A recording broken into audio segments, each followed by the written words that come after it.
নবী এসেছেন, সকল নবী আপন আপন জাতির কাছে এ ভয় দেখিয়েছেন। তো সেই নবীর পিরিয়ডেই ঘটেছে ঘটনা। যারা নবীর কথাকে মান্যতা দিয়েছে তাদের ভাগ্য খুলেছে, যারা নবীর কথাকে অমান্য করেছে তাদের কপাল পুড়েছে। ভাই, এই নবী পাঠিয়েছেন আল্লাহ, এক নয় দুই নয়, আমরা বহুবার শুনেছি। একটা মতে আছে 1,24,000, আর একটা মতে আছে 2,24,000। সারা বিশ্ব জুড়ে মানব জাতিকে জাহান্নাম থেকে বাঁচাতে, শয়তানের খপ্পর থেকে বাঁচাতে, নফসের তাড়না থেকে বাঁচাতে এই নবী এবং রসুলদেরকে পাঠিয়েছেন। ফলে এটাকে মনে রাখতে হবে, এটা ওভার 100%, 100 ভাগের উপরেও যদি বলতে হয়, আমার আল্লাহর পক্ষ থেকে আমাদের জন্য দয়া হয়। সুবহানাল্লাহ বলে। কারণ আল্লাহ তো দুনিয়াকে সাজিয়ে দিয়েছেন তার অবদান দিয়ে। মানুষ তোরে পাঠিয়েছি, তুই আমার নিয়ামত ভোগ কর আর আমার সন্তুষ্টি লাভ করে তুই মর, তোকে আমি আল্লাহ ফের দয়ার জান্নাত দান করব। কিন্তু এরপরেও মানুষ নফসের তাড়নায়, শয়তানের প্ররোচনায়, দুনিয়ার রংলামিতে পড়ে আল্লাহকে ভুলবে, পরকালকে ভুলবে। এই চেতনা বোধ, এই চেতনাটুকু জাগ্রত রাখার জন্যই আল্লাহ নবী পাঠিয়েছেন, সুবহানাল্লাহ। যাতে এরা পরকালকে না ভুলে যায়, জান্নাতকে না ভুলে যায়, জাহান্নামের ভয় এদের হৃদয় থেকে মুছে না যায়, উধাও না হয়ে যায়। তাই কালে কালে কোথাও একটা গোত্রের জন্য, কোথাও একটা এলাকার জন্য, কোথাও একটা বংশের জন্য, কোথাও একটা অঞ্চলের জন্য, কোথাও একটা সংখ্যক মানুষের জন্য আল্লাহ নবী এবং রসুলদেরকে পাঠিয়েছেন, সুবহানাল্লাহ। কিন্তু মনে রাখার দরকার যে সব নবীর পরে পাঠিয়েছেন আমাদের নবীকে। মানে আমার নবীকে পাঠিয়ে দিয়ে নবী আসার রাস্তাতে আল্লাহ নো এন্ট্রি বোর্ড লাগিয়েছেন যে আর কোন নবী পৃথিবীতে যাবে না। নবী আসার রাস্তা এখানেই সিল করা হলো। আমার নবী পৃথিবীতে এসেছেন, নবী পৃথিবীতে এসেছেন, আল্লাহ তাকে থাকতে দিয়েছেন 63 বছর। আর এই 63 বছরের জীবনটার দুটি পাঠ। একটা পাঠে তার ভূমিষ্ঠ থেকে 40 বছর বয়স পর্যন্ত, ওই পাঠে তিনি ছিলেন একজন সাধারণ সামাজিক মানুষ। যদিও আল্লাহর কাছে তিনি নবুয়তের মর্যাদায় ছিলেন। জোরে বলুন সুবহানাল্লাহ। আর একটু মন খুলে বলুন, তিনি আল্লাহর কাছে নবুয়তের মর্যাদায় ছিলেন। একটি হাদিস থেকে প্রমাণ পাওয়া যায় যে সাহাবাই কেরামেরা নবীকে জিজ্ঞাসা করেছিলেন, মাতা ওয়াজাবাত লাকুন নবুওয়া, বললে ইয়া রাসূলুল্লাহ আপনি কবে থেকে নবী? তো আল্লাহ পাকের নবী বললেন, কুনতু নাবিয়্যান ওয়া আদামু বাইনা রূহি ওয়াল জাসাদ, আমি ওই জমানা থেকে নবী যখন আদমের রূহটাকে আদমের এই কঙ্কালের ভিতরে দেয়া হয়নি। তার মানে কি প্রমাণ হয়? আদম তখন তৈরি হয়নি, আদমকে আল্লাহ সৃষ্টি করেননি, তখন থেকে আমার নবী আল্লাহর কাছে নবুয়তের মর্যাদায় রয়েছে। কিন্তু নবুয়তের কার্যকারিতা, নবুয়তের ডিউটি আল্লাহ তার নবীকে দিয়েছেন 41 বছর বয়স থেকে। এই জন্য আমি আপনাকে বলেছি যে 40 বছর বয়স পর্যন্ত নবী একজন সাধারণ সামাজিক নাগরিক। কথা মনে থাকবে? ওই পিরিয়ডে তিনি আরববাসীর সঙ্গে সমাজ জমাত করেছেন। কিন্তু মজার ব্যাপার এটাই যে আরবের মানুষ দুর্ধর্ষ, বর্বর, অসভ্য, সর্বরকমের দুর্নীতি এবং অপকর্ম, আকাম কুকাম সব চলতো তাদের মাঝে। কিন্তু আল্লাহ শুকর, তাদের একটা বদ কাজকে নবীকে তারা ঠেকাতে পারেনি। সুবহানাল্লাহ বলেন ভাই। অথচ তাদের মাঝেই মিশে থেকেছেন। না রাসূল পাক সাল্লাল্লাহু আলাইহি সাল্লাম এক পয়সার সুদ খেয়েছেন, না মদের গ্লাসে হাত দিয়েছেন, না মিথ্যাচারিতা করেছেন, না গালমন্দ করেছেন, না কারোর প্রতি চড়া কড়া ভাষা বলেছেন, না কারোর সঙ্গে ঝগড়া মারামারি করেছেন, না কারোর প্রতি হত্যা করতে উদ্যত হয়েছেন, না কোনো মেয়ের প্রতি তিনি লোভনীয় দৃষ্টি দিয়েছেন, না কারোর সম্পদ কেড়েছেন, না কারোর হক নষ্ট করেছেন। একবার জোরে বলা যাবে সুবহানাল্লাহ? তাহলে তাদের মাঝে থেকেছেন ঠিকই, কিন্তু তাদের প্রভাবে আমার নবীকে প্রভাবিত করতে পারিনি। এটাই আল্লাহ পাকের হেফাজত। সম্মানিত ভাইরা আমার, আমরা ভারতবর্ষের মতন একটা মিশ্র পরিবেশে বাস করি, যেখানে ইসলামের নির্দিষ্ট ল আছে, ইসলামের সুনির্দিষ্ট মাতুর ঘর থেকে শুরু করে মরণ পর্যন্ত নয়, বরং মরণ থেকে শুরু করে জান্নাত এবং জাহান্নামের সিদ্ধান্ত হওয়া পর্যন্ত আমার আল্লাহ আল্লাহ নবীর রেখে যাওয়া বিধান আছে। কথা বলছেন না কেন? আছে না নাই? তাহলে আইনগতভাবে, বিধানগতভাবে, নীতিগতভাবে মুসলমানরা একটা ধনী জাতি, মুসলমানরা একটা ধনী সম্প্রদায়, মুসলমান একটা ধনী ধর্মের লোক। অর্থাৎ এদের ধর্মের নীতি, নৈতিকতা, আদর্শ, আখলাক, আমলের কোনোটার ঘাটতি নাই। সুবহানাল্লাহ হবে না? আপনি দেখান দিন একটা খুঁজে বেজে শিক্ষিত বুদ্ধিমান পণ্ডিত কেউ আছেন যে এই বিষয়টা ইসলামে কিছু আছে কিনা একটু খোঁজ করে দেখি। তাহলে প্রত্যেকটা বিষয় যখন ইসলামে পাওয়া যাবে, এই জন্য আমি বলেছি টাকায় নয়, নীতিতে, আদর্শে, আখলাকে ইসলাম সারা পৃথিবীর শ্রেষ্ঠ ধনী ধর্ম। গরিব ধর্ম যারা যারা পরধর্মের কাছে নীতি খুঁজে বেড়ায়, পরধর্মের কাছে নীতি চেয়ে নেয়, পরধর্মের নীতি যারা ভিক্ষা করে, কিন্তু মুসলিমকে মনে রাখতে হবে যে ইসলাম ধর্মের কাছে কোনো নীতি, নৈতিকতা, আদর্শ, আখলাক, আমলের অভাব নাই। কথা মাথায় ঢুকছে না ঢোকে না? জি, সুর শোনার ব্রেন হলে ঢুকবে না, আর জ্ঞান নেওয়ার ব্রেন হলে ঢুকবে। জি, সুর শোনার হলে পরে শুনবেন, আমার কাছ থেকে একটু ব্রেনটা একটু চাঙ্গা করে নেন ভাই। তো আমি আপনাকে বোঝাতে চাইছি যে যে ধর্মের নিজস্ব নীতির কোনো অভাব নাই, আজকের সেই ধর্ম অবলম্বী মুসলিম কমিউনিটি আমরা রীতিমতো দিব্য চক্ষে দেখতে পাচ্ছি, এরা ধনী ধর্মের ঘরে জন্ম নিয়ে এরা পরধর্মের নীতি, পরধর্মের আদর্শ, পরধর্মের আখলাক, পরধর্মের পোশাক, পরধর্মের বিলাসিতা, পরধর্মের পর্নোগ্রাফি, পরধর্মের চিত্ত বিনোদন, সব এরা এক গোষ্ঠী, ওই নিয়েই চলছে। ইসলামের কিছু এদের কাছে খুঁজে পাওয়া যায় না। কথা বলছেন না কেন? ঠিক না ভুল? ওরে বাবা, এখানে অশুনতে বসছি, আশপাশ থেকে বলি আর এখানকার বলি, দিনদার নামাজি মুসল্লি আল্লাহওয়ালা লোকেরাই বেশি বসছে। এই জায়গাটা দেখে মনে হচ্ছে জায়গাটা বেশ ধার্মিক, আল্লাহওয়ালার জায়গা। কথার কথা। কিন্তু আমরা যারা যেখান থেকে এসছি সবাই যদি ভাগ ভাগ হয়ে যায়, যে ওখানে গিয়ে যদি হিসাব কষি, তাহলে দেখা যাবে শতকরা 30 জন যদি ধার্মিক হয়, 70 জন অধার্মিক। ভুল বলছি বলেন? তাহলে হিসাবটা এখানে বসে করলে হবে না, হিসাবটা যে যেখানে বাস করি সেখানটায় দাঁড়িয়ে করতে হবে, যে আমার এই লোকেশনে ধর্ম মানার লোক কতটা, ধর্ম না মানার লোক কতটা। সেখানে দেখলেই প্রমাণ হবে যে প্রকৃত ধর্মকে ভালোবাসে, আল্লাহকে ভালোবাসে, নবীকে ভালোবাসে, তার সংখ্যা কত। সম্মানিত ভাই, আমি কথাটা এই জন্যই বলছি, নবী আমার একটা সম্পূর্ণ মিশ্র পরিবেশে বাস করলেন, অথচ তাদের একটা আচরণও আমার নবীকে স্পর্শ করতে পারলো না। কিন্তু আমরা ভারতবর্ষের মিশ্র পরিবেশে বাস করি, তো ভারতবর্ষে ধর্মীয় স্বাধীনতা আছে, আমার মসজিদ আছে, মাদ্রাসা আছে, আমি দাড়ি রাখলে কেউ জোর করে কেটে দেয় না, মাথায় টুপি করলে খুলে নেয় না। জি, আমি আমার স্ট্যাটাসের উপরেই থাকতে পারি। হ্যাঁ, তবে কখনো কখনো কিছু দুরাচরণকারী দৌরত্তর সাম্প্রদায়িক মনোভাবের মানুষ আছে, তারা ফাঁকে ফুঁকে ইসলামী কালচারের উপরে কিছু আঘাত করে। সেটা সামগ্রিক ভাবে না, সেটা চুপি গোপনে গাপানে।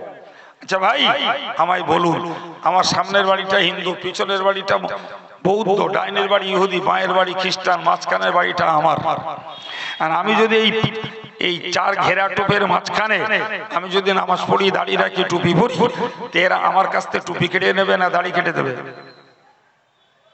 কথা বলেন, একটু কথা বলেন। মনে হয় কি ভাই, আজও দেশে বহু রাজনীতির লোক আছে আর বহু ধর্মের প্রভাবিত জায়গা আছে। ভাই আমি একবার বলেছি, নিছক যারা সাম্প্রদায়িক মনোভাবে তাদের কথা আলাদা, তা না হতে কমনলি ভারতবর্ষের কোন ধার্মিক আর এক ধর্মওয়ালাদেরকে বাধা সৃষ্টি করে না। বিশ্বাস হয়? শুধু মোর বাড়ি বসে ভাবলে হবে না, যারা বাইরে যায় ওদের কাছে জিজ্ঞেস করুন। জি, আপনি এখনো খোলা পথে নামাজ পড়বেন, মানে মেন রোডে, কেউ কিচ্ছু বলবে না। আপনি আপনার নামাজ পড়ে চলে যান, কিচ্ছু বলবে না। আপনি হোটেলে বসে নবীর সুন্নত আদায় করে খান, লোকে তাকাবে, আপনার নামে আঙুল তুলবে না। বিশ্বাস হয়? আপনি একজন মুসলমান ভাইকে দেখে আপনি সালাম করুন, নিঃসন্দেহে আরেকজন বলবে না তুমি ওকে সালাম করলে কেন। জি, তাহলে আমরা আমাদের স্ট্যাটাস, আমাদের ঠাটবাট, আমাদের ধর্মীয় আদর্শ নীতি আমরা যথাযথ ইচ্ছা করলে আমল করতে পারি। এখন যদি ভারতবর্ষে বাস করি বলে ভাই ইসলামী আদর্শকে ত্যাগ করে অন ইসলামী আদর্শকেও গ্রহণ করে, খাওয়া দাওয়ায়, পোশাক পরিচ্ছদে, আচার আচরণে যদি অন্যায় পথ যদি কেউ ধারণ করে, ভাই এটা সাইড এফেক্ট নয়, এটা পার্শ্ব প্রতিক্রিয়া নয়, এটা নিজেদের মনের দুষ্টুমি ছাড়া আর কিচ্ছু না। কথা বলেন। আজকের আমরা বিশ্বনবীর স্মরণে একটা ইসলাম সাহেবের মজলিসে বসেছি। আপনি বলেন তো, নবী তার যৌবন পিরিয়ডে যখন তিনি নবী নন, কিন্তু মানবিক দৃষ্টিতে তিনি সমাজের দুরবস্থা দেখে একটা সংগঠন বানিয়েছিলেন, যে সংগঠনটার কথা আমরা খুব শুনি। সংগঠনটার নাম হলো হিলফুল ফুজুল। ফুজুল শব্দটি বহু বচন, যার এক বচনের শব্দ হলো ফজল। জি, তো ওই সংগঠনটায় ফজল নামীয় অনেক কটা ব্যক্তি ছিল, ফলে সংগঠনটার নাম হলো হিলফুল ফুজুল, অর্থাৎ কয়েকজন ফজল নামীয় ব্যক্তির শপথ। কথা বললেন আমার দিকে, অন্যমনস্ক হবেন না। আমি বলো, আমি আগেই বলেছি, কাউকে খোসামত করে শোনানো লোক না। খোসামত করে শোনাবে, শুনতে হয়, সুর শুনবেন, আমার কাছে। আমি এদের বলেছিলাম, তাহলে তোমাদের সব সুললিত বক্তা, আমার মতন কাঠখট্টা বক্তা দাওয়াত করলে কেন? আমি বললাম এদের, বললে না হুজুর আপনার দরকার আছে। তো দরকার থাকে তো শুনতে হবে, শুনতে হবে।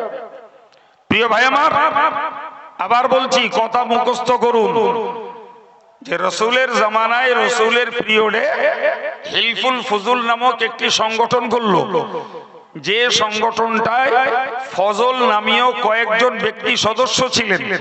সেই কয়েকজন ব্যক্তির নাম জুড়ে দিয়ে নাম দেওয়া হলো যে কয়েকজন ফজল নামীয় ব্যক্তির শপথ। সংগঠনের নাম, শপথে কি ছিল? যে আমরা অত্যাচারী মানুষকে প্রতিরোধ করব, যারা অত্যাচারিত, নিপীড়িত, লাঞ্ছিত, তাদের পাশে দাঁড়িয়ে আমরা তাদেরকে সহযোগিতা করব। আমরা এই সংগঠন থেকে সমাজের যত রকমের দুরাচরণ রয়েছে সেগুলোকে প্রতিরোধ করব ইত্যাদি বেশ কিছু সমাজ, শান্তিপূর্ণ সমাজ গড়তে, সুশীল একটি সমাজ গড়তে নবী সরকার দো আলমের যুগে এই ব্যক্তিদের ছিল শপথ। আজকের যুগে আমরা বিশ্বনবীর স্মরণ সভা করি। ভাই আমি আগেই বলেছি, আমরা ভারতবর্ষের মিশ্র পরিবেশে বাস করি বলে অন্য ধর্মের কালচার আমার নিতে হবে, অন্য ধর্মের স্ট্যাটাস আমাকে নিতে হবে, অন্য ধর্মের সঙ্গে আমাকে মিলেমিশে চলতে হবে, আমাকে নীতি মনে করতে হবে যে ধর্ম যার যার, উৎসব সবার। এই সমস্ত দুর্নীতিপূর্ণ হারাম কথা মুসলমানের ছাওয়ালেরা অকপটে মেনে নিচ্ছে, অকপটে। জি, রসুল সংগঠন করেছিলেন মানুষকে অত্যাচার থেকে, নিপীড়ন থেকে বাঁচানোর জন্য। রসুল সমাজ সংগঠন করেছিলেন সমাজে শান্তি প্রতিষ্ঠার জন্য। আজকের আমাদের দেশে সেই জাতীয় সংগঠন কোথাও কিছু আছে সেটা পরের কথা, কিন্তু মুসলিম কমিউনিটির ভিতরে অধিকাংশ জায়গায় আমরা দেখতে পাই ক্লাব বা সংঘ নামে কিছু ছাত্রদের ইউনিটি, ছেলেদের ইউনাইটেড তৈরি হয়। যে ক্লাবগুলোর সব থেকে বড় অবদান হলো টিভি, বড় অবদান হলো সেখানকার তাস, জুয়া, ক্যারাম বোর্ড। কথা বলছেন না কেন? তো যাদের সময়টা কাটবে ক্যারাম বোর্ডে, যাদের সময় কাটবে টিভিতে, যাদের সময় কাটবে তাসে, ভাই এরা বিশ্বনবীর উম্মত হয়ে বিশ্বনবীর স্মরণ সভা একবার করুক আর 10 বার শুনুক, এদের দ্বারা সমাজের কি উন্নতি হবে? কথা বলছেন না কেন? কি উন্নতি হতে পারে এদের দ্বারা? সুতরাং শুধু সভা দিয়ে আর সুন্দর গেটআপ লাগিয়ে মানুষকে আকৃষ্ট করার পিছনে কোনো স্বার্থ, কোনো উপকারিতা কিচ্ছু নাই। বরং বিশ্বনবীর স্মরণ উপলক্ষে সভা করে স্বার্থ আর উপকারিতা রয়েছে। যদি নবীর অ্যাক্টিভিটিসকে আমরা আমাদের জীবনে কার্যকর করতে পারি, নবীর কর্মদক্ষতাকে আমরা আমাদের জীবনে কাজে লাগাতে পারি, নবীর আদর্শকে আমি ব্যক্তি জীবনে ফুটিয়ে তুলবো, আর সেই আদর্শকে আমি বাস্তব জীবনেও ফুটিয়ে তুলবো, তবেই তো এর পিছনে মেহনত দেওয়া, অর্থ খরচ করা আর কষ্ট করা বক্তা শ্রোতা কর্তৃপক্ষ সবার জন্য লাভ দাঁড়াবে। কথা বলেন, নাহলে আমি আমার মতো নীতি কথা বলে বেরিয়ে যাব, হক আদায় করবো, আল্লাহর কাছে আমি জবাব দেবো। শ্রোতারা শুনে যারা আমল ওয়ালা তারা আমলে আছেন, ইনশাল্লাহ আগামীতেও থাকবেন। কিন্তু যারা আমল ভোলা তারা যদি তাদের মনের পরিবর্তন না ঘটায় তাদেরও লস, আর জলসা কর্তৃপক্ষ তারা যদি তাদের জীবন চরিত্রের পরিবর্তন না ঘটায় তাহলে তাদেরও লস। মাঝখান থেকে কষ্ট আর টাকা খরচ। আমার কথা চাঁচা ছিল, তাই যাই মনে করুন, বড় জোরের আর পরে নেবে না, ওই বন্ধ শোধ এদের নেওয়ার জন্য তারা আমি লেখাপড়া শিখে বসেনি। সম্মানিত ভাইরা আমার, ভালো করে মনে রাখুন, বিশ্বনবী মুহাম্মদুর রাসূলুল্লাহ সাল্লাল্লাহু আলাইহি ওয়াসাল্লাম তিনি 40 বছর সাধারণ সামাজিক নাগরিক হিসেবে কাটিয়েছেন, কিন্তু তাদের কোনো আচরণের সঙ্গে নবী যুক্ত হননি, তাদের প্রভাবে প্রভাবিত হননি। আজকের মুসলিম সমাজ যদি মনে করত আমরা যতই ভারতবর্ষে বাস করি, ভারত সরকার সুদী প্রকল্প দিক, মদের লাইসেন্স দিক, ভারত সরকার বেশ্যাখানার লাইসেন্স দিক না কেন, ভারত সরকার ভাগরা রেকর্ডের লাইসেন্স দিক না কেন, গোটা ভারত সরকার, গোটা বাংলার সরকার যত রকমের সরকারি সুবিধা দিক না কেন, আমি মুসলিম মানে আমি একটা স্বতন্ত্র সম্প্রদায়। সুতরাং আমাকে ভাবতে হবে, আমি দুনিয়ায় শুধু বাঁচতে আসেনি, খাতে আসেনি, বাবুগিরি করতে আসেনি, বড় বাড়ি বানাতে আসেনি, আমি বিলাসিতার বস্তু সামগ্রী ব্যবহার করতে আসেনি। আমি এসেছি সংসার করব, বিবি বাচ্চা নিয়ে জীবনযাত্রা চালাবো। আমি এসেছি দুনিয়ার মাটিতে, আমি আমার ঠাট ভাট নিয়ে চলবো, সব শিখাছে, কিন্তু আমার আল্লাহকে ভুলে নয়, নবীকে ভুলে নয়, শরীয়তকে ভুলে নয়। এই দুনিয়ার ভিতর দিয়ে আমাকে পরকালটাকে জোগাড় করে বুঝতে হবে। সেই তো হলো বুদ্ধিমান, সেই তো হলো প্রকৃত মুসলমান। দুনিয়ার টাকা পয়সা, দুনিয়ার গাড়ি বাড়ি, দুনিয়ার ব্যবসা বাণিজ্য, দুনিয়ার নেতৃত্ব আর মাতব্বরি করতে যে যদি আল্লাহকে ভুলে যাই, নবীকে ভুলে যাই, ইসলামকে ভুলি, কোরআন বিরোধী পরিচরিত্র যদি নেই, তাহলে তোমার মতন সুপার বোকা আর কেউ নাই। হতে পারো তুমি এমএবিটি, IAS, IPS, doctor, master, barrister, কিন্তু আমি তোমাকে বলবো তুমি সুপার ইগনোরেন্ট, তুমি চরম বোকা। তা না হলে এই দুনিয়ার আল্লাহ তোমার এত স্বাচ্ছন্দ্যতা, সুখ সবকিছু দিল, অথচ তুমি আল্লাহর রেজামন্দি, আল্লাহর সন্তুষ্টি হাসিল করতে পারলে না, তুমি নবীর মহব্বত হাসিল করতে পারলে না, তুমি জাহান্নাম থেকে নিজেকে মুক্ত করতে চেষ্টা করলে না, তুমি জান্নাতের গুণের মানুষ হতে চেষ্টা করলে না, তোমার তো বোকা আর কে আছে?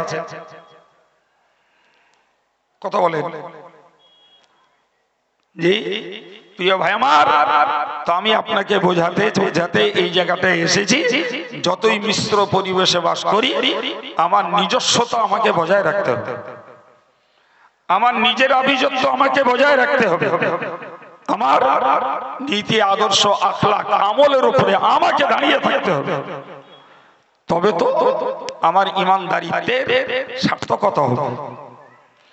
প্রিয় ভাই আমার নবী সাল্লাল্লাহু আলাইহি সাল্লাম যখন নবুয়ত প্রাপ্ত হলেন, তো নবুয়ত প্রাপ্ত হওয়ার পরে নবী আরববাসীদেরকে শুনিয়ে বলেছিলেন যে ইন্নামা বুইস্তু মুআল্লিমান, আমি এসেছি শিক্ষকতা করতে।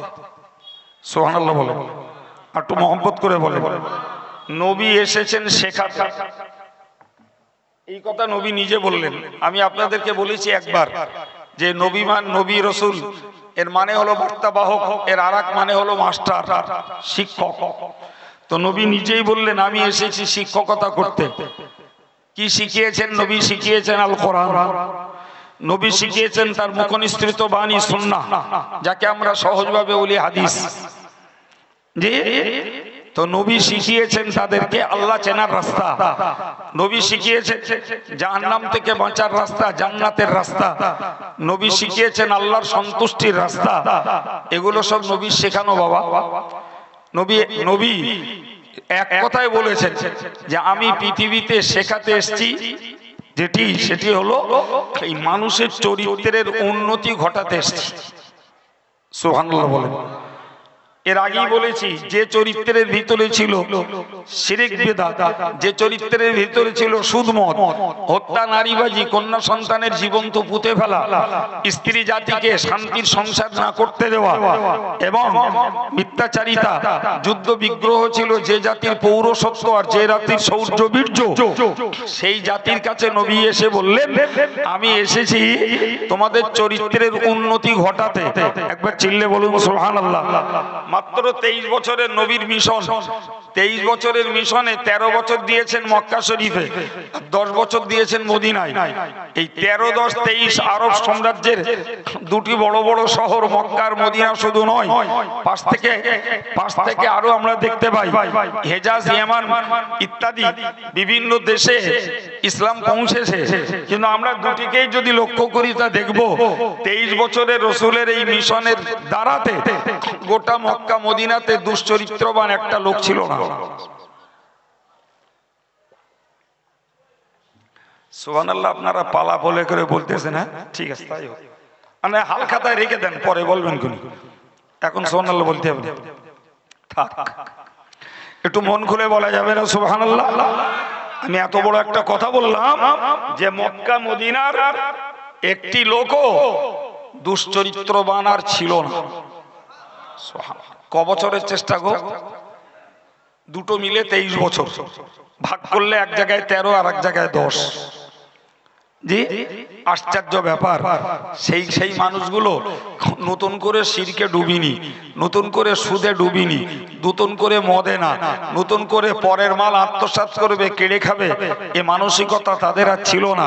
তারা কন্যাকে বাঁচতে দিল, স্ত্রীকে নিয়ে ঘর করতে দিল, তারা মায়ের মর্যাদা বুঝলো, তারা অন্যায়ভাবে যুদ্ধ করা বন্ধ করলো। সর্বোপরি ওই যাত্রা আল্লাহর মহব্বতে, নবীর মহব্বতে মাটির মানুষ তো মাটির গুণে পরিণত হলো। ঠিক না ভুল? আপনি পাল্টা দেখান। আমি বলছি তো, আমি তো এই খানিকটা লোকের কাছে অজ করছি না ভাই। এখানে যে লোকগুলো আছে 150, 200 কি 100 যাই পারে হোক, আমি এদের কাছে অজ করছি না। এই অন ক্যামেরায় কথা বলছি মানে জানেন তো, সারা পৃথিবীর প্রবাসী বাঙালির কাছে অজ করছি আমি। সারা পৃথিবীর বাঙালির কাছে কথা বলছি।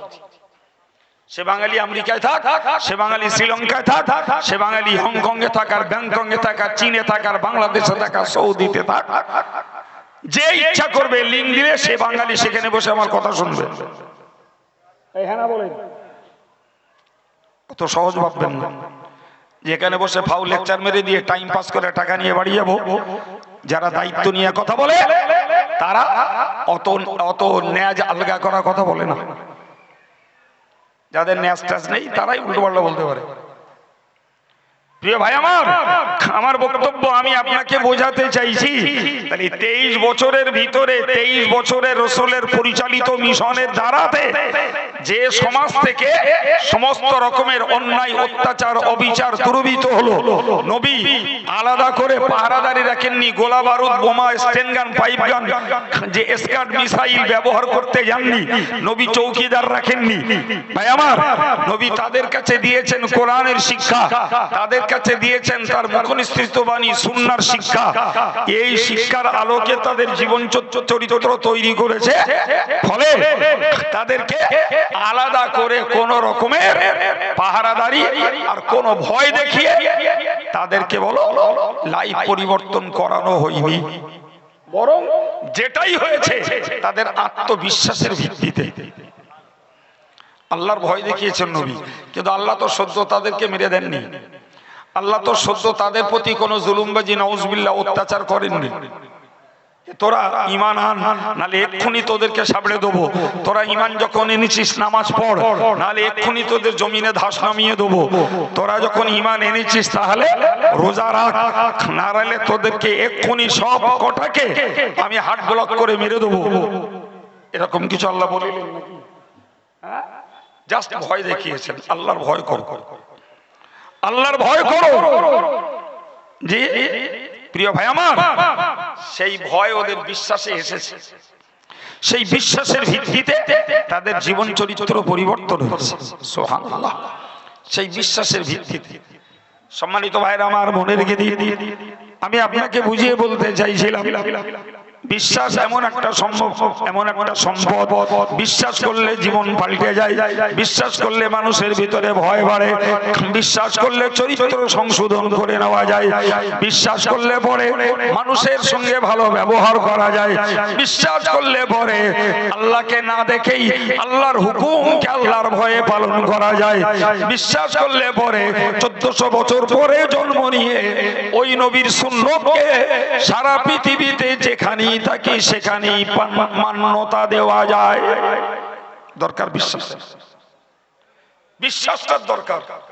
বিশ্বাসটা ঠিক থাকলে ভাই না অদৃশ্য বিষয়গুলিকে ভয় করা যাবে। আর বিশ্বাস ঠিক না থাকলে ভাই বিশ্বাস করুন, আল্লাহকে দেখতে পাওয়া যাবে না দুনিয়ায়, কিন্তু আল্লাহর কৃতিত্ব আমরা তো দেখতে পাচ্ছি। খোদার গজবে কখনো পতিত হচ্ছি, কখনো খরায়, কখনো বন্যায়, কখনো আমফানে, কখনো করোনায়, কখনো ডেঙ্গুতে ব্যাপকতার সঙ্গে মানুষ ভুগছে। জি, গোটা বিশ্ববাসী, বিশ্ব স্বাস্থ্য সংস্থা সবাই মিলে চেষ্টা করেও তার প্রতিরোধ করতে পারে না। পারে কি?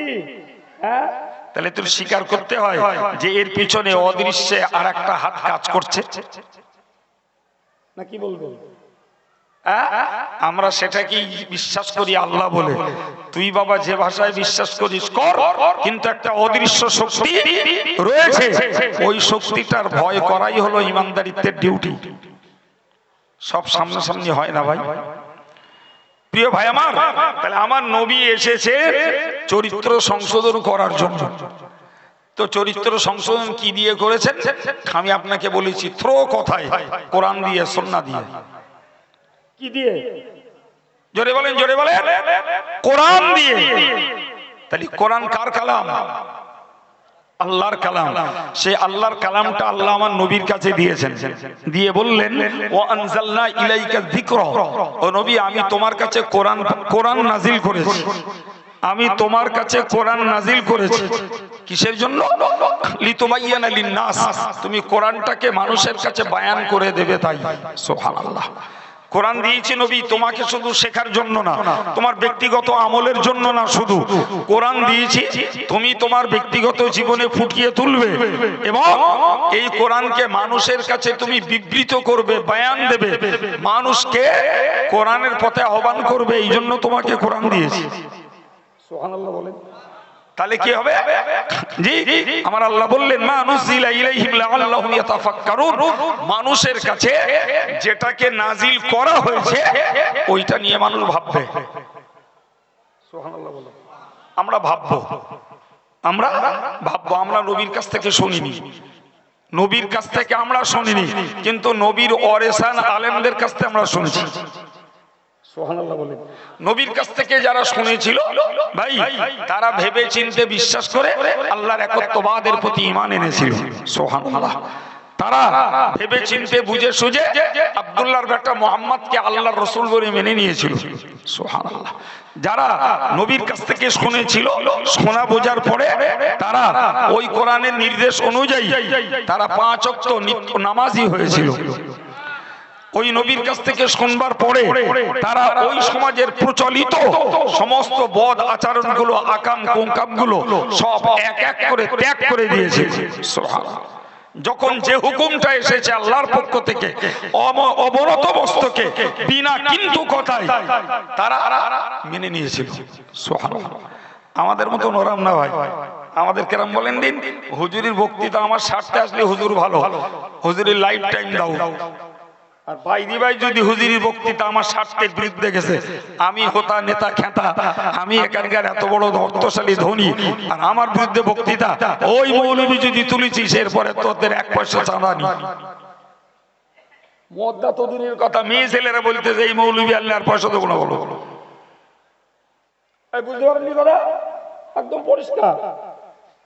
জি প্রিয় ভাইরা আমার, আমাদের স্বার্থ হলো যদি আলেমের বক্তৃতা আমার পক্ষে আসে, আমার স্বার্থে আসে, আমার নীতি আদর্শকে যদি বাহবা দেয় তাহলে হুজুর ভালো, আর যদি একবার বিরুদ্ধে গেছে সকালবেলা চার দোকানে একবার ধোবো, সন্ধ্যেবেলা আর একবার বসে শুকোবো, এই হচ্ছে আমার নীতি। আর আমার নবীর বয়ান যারা শুনেছিল, ভাই নামাজ ফরজ করেছেন আল্লাহ, আল্লাহু আকবার, মদ আল্লাহ হারাম করেছেন, উবুড় করে দিবেন, সুবহানাল্লাহ বলেন। যে ভাই এই ছিল তাদের নীতি। তাহলে আমার নবী সাল্লাল্লাহু আলাইহি ওয়াসাল্লাম তাদেরকে শিখিয়েছেন আল কোরআন, শিখাতে বলেছেন আল্লাহ। সম্মানিত ভাইরা আমার, আয়াত পাকে আল্লাহ বলেছেন কিতাবুন আনজালনাহু ইলাইকা লিতুখরিজান নাসা মিনাজ যুলুমাতি ইলান নূর।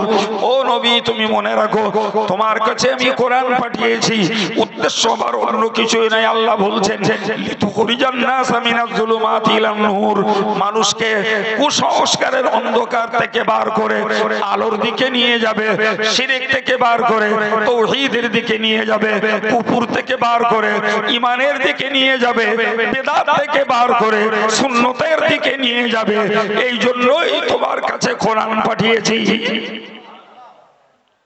মানুষকে শিরক থেকে মুক্ত করো। স্রষ্টা একজন, একাধিক নয়, স্রষ্টা একের বেশি নয়, এই বিশ্বাসটা করাও। শিরক থেকে, পার্টনারশিপ থেকে, আল্লাহর কোনো পার্টনার নাই, এই বিশ্বাস থেকে ওদের কল্পটাকে সাফ করো আর ওদের ভিতরে প্রতিষ্ঠা করো আল্লাহু আহাদ। আল্লাহ কজন? সবাই মিলে বলে একজন, একজন। এটা বিশ্বাসটা করাও।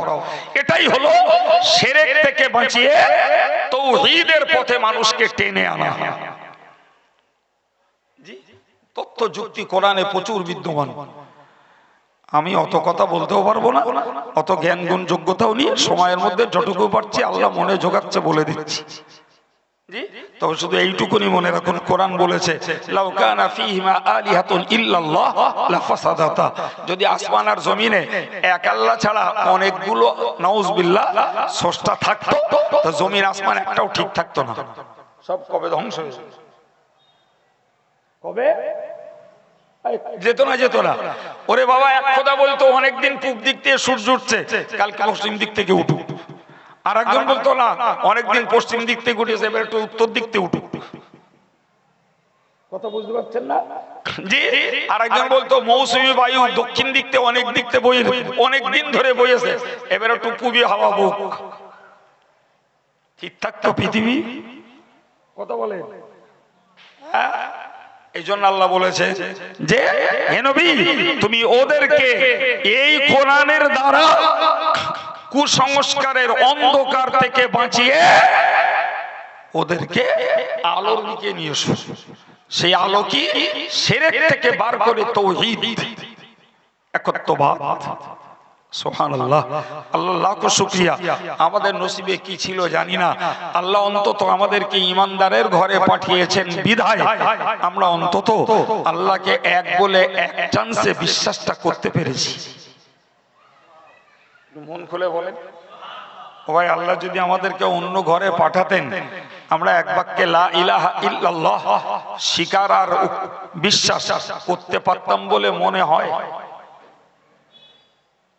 মনে হয় না। জি, তাহলে এই ঘরে পাঠিয়েছেন আমাদেরকে, এটা আল্লাহ পাকের লাখো শুকরিয়া। সম্মানিত ভাইরা আমার, আমার আল্লাহ পাক নবীকে বললেন, ওগো নবী, লিতুখরিজান নাসা মিনাজ যুলুমাতি ইলান নূর, মানুষকে অন্ধকার থেকে তুমি আলোর দিকে নিয়ে আসবে, মানুষকে জাহান্নাম থেকে জান্নাতের দিকে নিয়ে আসবে। এই জন্যই তোমার কাছে আমি আল্লাহ কোরআন দিয়েছি। একবার জোরে সোরে বলুন সুবহানাল্লাহ। সম্মানিত ভাইরা আমার, সেই কোরআন নবী সাল্লাল্লাহু আলাইহি ওয়াসাল্লাম পেয়েছেন। আল্লাহ পাক নবীকে বলেছিলেন, নবী, আমার ফেরেশতা জিবরিল যখন তোমার কাছে কোরআন পড়ে, ফাইজা কোরআন জিবরাইল পড়লে পরে তুমি শুধুমাত্র জিবরাইলের পড়াটাকে মনোযোগের সঙ্গে শুনে যাও। মনে রাখো নবী হে, ইন্না আলাইনা জামাহু ওয়া কুরআনা, আমি আল্লাহ এই কোরআনকে তোমার সিনায় গেঁথে দেব, তোমার জবান দ্বারা পড়িয়ে দেব এবং কোরআনের বয়ান তোমার কাছ থেকে করিয়ে দেব। আমি এতক্ষণ বকে আপনাদেরকে বোঝাতে চাইছি আল্লাহ প্র্যাকটিক্যাল লাইফ হিসেবে পাঠিয়েছেন আমার নবীকে, আর থিওরিক্যাল বুক হিসেবে পাঠিয়েছেন আল কোরআন। কোরআন হলো থিওরি, নবী হলেন প্র্যাকটিক্যাল লাইফ। কোরআনের বাস্তব জীবন, নবীর জীবন। সুবহানাল্লাহ, আলহামদুলিল্লাহ। কোরআনে যা করতে বলা আছে নবীর লাইফে তা ছিল, কোরআনে যা করতে বলা নেই নবীর লাইফে তা পাওয়া যায়নি। সুবহানাল্লাহ বলে যে আমরা সেই নবীর উম্মত, সুতরাং আমাদেরকে এই মানসিকতা তৈরি করতে হবে। আজকে যুব সমাজকে, আজকে শিক্ষিত সমাজকে, আজকে আমাদের শিক্ষিত যুবতী সমাজকে ভাবতে হবে আমি পৃথিবীতে বাঁচতে আসিনি, মরতে এসেছি। আমি পৃথিবীতে বাঁচতে আসিনি, মরতে এসেছি। মরবো যখন কেউ আমার নেই। আছে বাবা, কেউ আছে? আমার নেতা, আমার মন্ত্রী, আমার ডাক্তার, আমার মাস্টার, আমার বন্ধু বান্ধব, আমার প্রিয়জন, আমার সজ্জন, আমার রাজনৈতিক সাথী সঙ্গী মরার পরে কার কেডা? তাহলে আমার শিক্ষা, আমার সংস্কৃতি, আমার অর্থ যাই পারে থাক না কেন, আমাকে ভাবতে হবে মরার পরে আমি একলা, আমার কেউ নাই, কেউ নাই।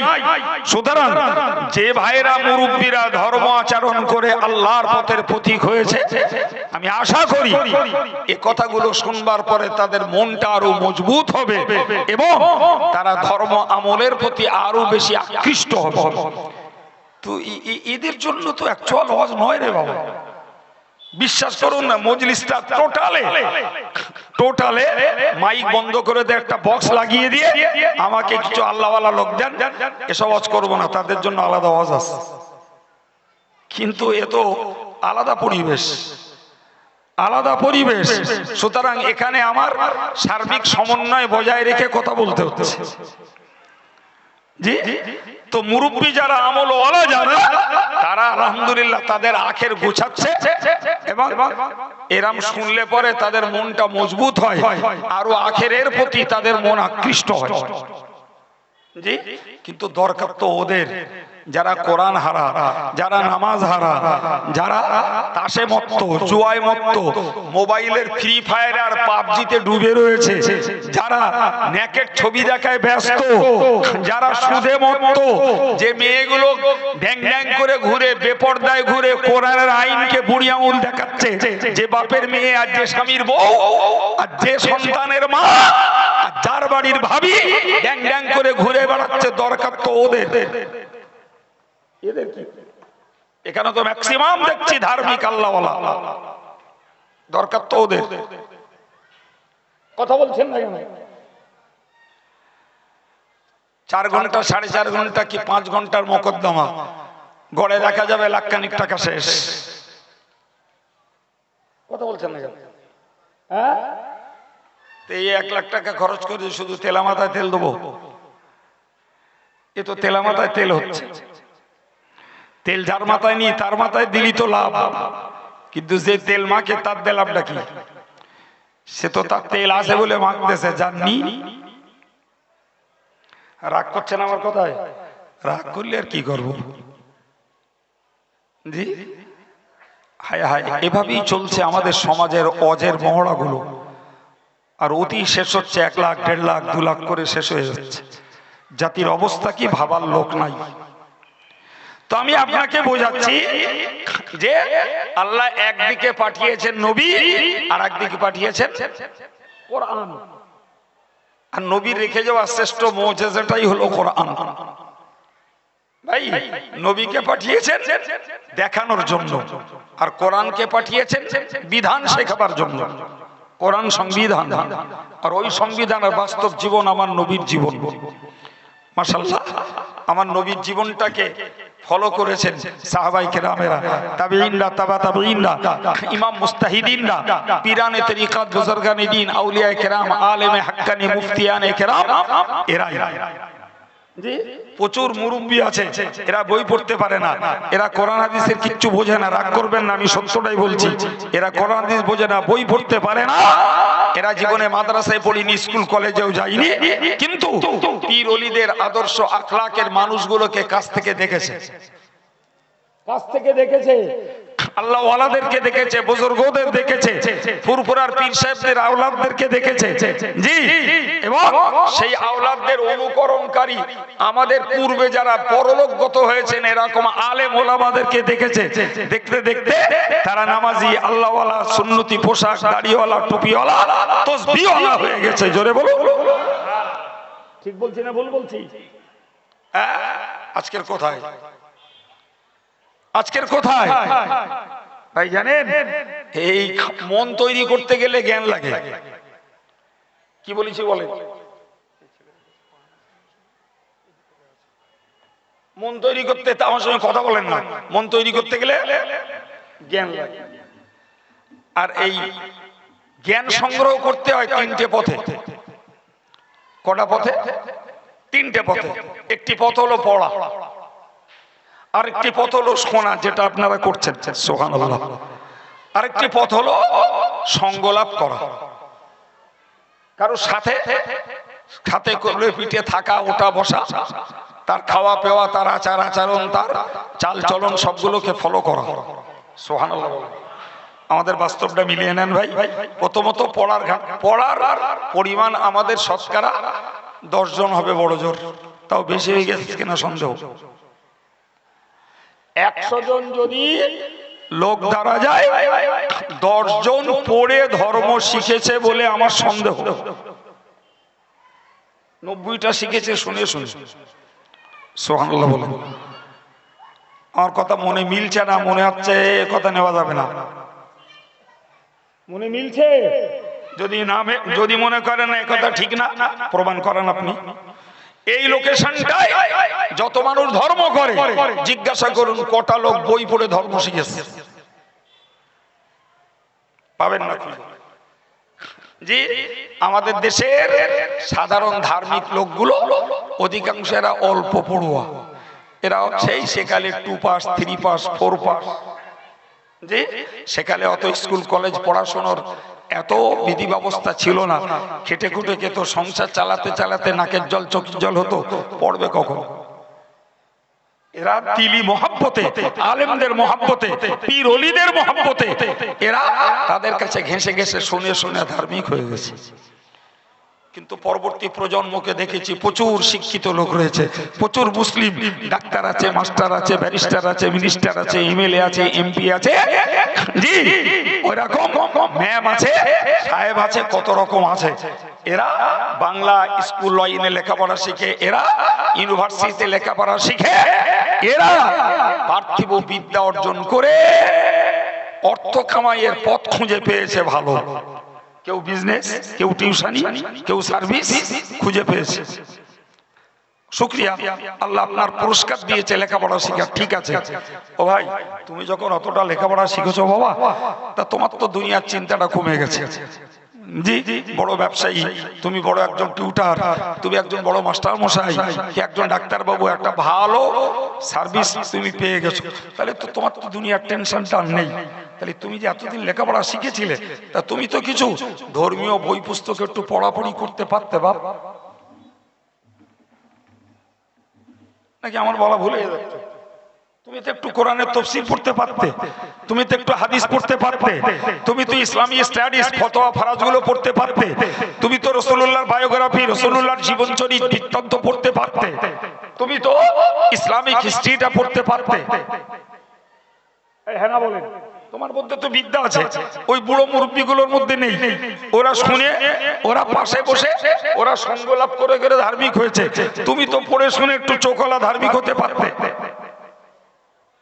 খোঁজ নেন তো কড়া পড়ে, নেন নেন খোঁজ নেন। আমি অন্য কমিউনিটির বলিনি, অন্য সম্প্রদায়ের কথা বলিনি, আমি বলেছি আমার মুসলিম সম্প্রদায়ের কথা। এরা শিক্ষিত লোক, ধর্ম পড়ে কজন? পড়ে না বাপ। এরা দুনিয়ার জীবনটা সুখী হয়ে গেছে, এরা খবর কাগজ পড়বে, এরা টিভির সংবাদ শুনবে, এরা সিনিয়র ব্যান্ড পড়বে, এরা নবকল্যাণ পড়বে, এরা রাজনীতি করবে, এরা অনুসন্ধান পড়বে, এরা ধর্মীয় বই পুস্তক সহজে পড়ে না। তাহলে ধর্ম কোথা থেকে শিখবে? এখানে বসে দেখেন, আমি ছবি দেখাচ্ছি আপনার, ছবি দেখাচ্ছি আপনার ভাই। আর একটা কথা বলেনি ভাই, আমরা একটা পিরিয়ডে বই কিনেছি টাকা দিয়ে দিয়ে, বই বাড়ি লাট মারা। আজকে স্যাটেলাইটের যুগ, গুগলসের যুগ, মোবাইলের মধ্যে সব, ওই 5 ইঞ্চির মধ্যে ওতে কোরআন, ওতে হাদিস, ওতে তাফসীর, ওতে ফিকহ, ওতে ইসলামিক স্টাডিজ, ওতে ইসলামিক হিস্ট্রি, ওতে নবীর জীবন বৃত্তান্ত, সব ওই মোবাইলের মধ্যে। মুরব্বীগুলো অত খবর রাখে না, ছেলে ছোকরাগুলো ভালোই জানে, শিক্ষিত লোকেরা ভালোই জানে, শিক্ষিতা মেয়েরা ভালোই জানে। আমি বলি বাবা, তোমার টাকা দিয়ে বই কিনে পড়তে যদি বড্ড কষ্ট লাগে, তো যে মোবাইলটা তুমি ব্যবহার করছো আলটিমেটলি তুমি মোবাইলটা ইসলামের পক্ষে কাজে লাগাও না, মোবাইলটাকে ইসলামের পক্ষে কাজে লাগাও, আর কিচ্ছু করতে হবে না। বিশ্বাস করুন ভাই, সেখানে কিবা পদস্থ শিক্ষিত নেতৃত্ব উচ্চস্থানীয় ব্যক্তিত্বরা মোবাইলে ধর্ম পড়তে চায় না, আর আমার যুবক ছেলেগুলো এদের মোবাইলগুলোতেও যথারীতি ইসলামী অ্যাপস ভরপুর রয়েছে, ভরপুর। এরা হতে নেই, একবার বলেছি না, এরা মোবাইলে ফ্রি ফায়ার খেলবে, পাবজি খেলবে, এরা চিত্ত বিনোদন করবে, এটা ন্যাংটো মেয়েদের ছবি দেখবে, এরা ওতে সিনেমা দেখবে, ওরা মোবাইলে তাস খেলবে, মোবাইলে এরা জুয়া পেটাবে, জি মোবাইলে ক্রিকেট খেলা দেখবে, ফুটবল খেলা দেখবে, মোবাইলে ইফটিজিং করবে, মোবাইলের মাধ্যমে চ্যাটিং করবে, মোবাইলের মাধ্যমে গার্লফ্রেন্ড খুঁজে বেড়াবে, বয়ফ্রেন্ড খুঁজে বেড়াবে, মোবাইলের দ্বারা এরা ইসলাম শিখবে। শুধু শুধু সুন্দর নবী দিবস করলেই বেড়া পার, নবীর স্মরণ সভা করলেই পার হয়ে যাবে।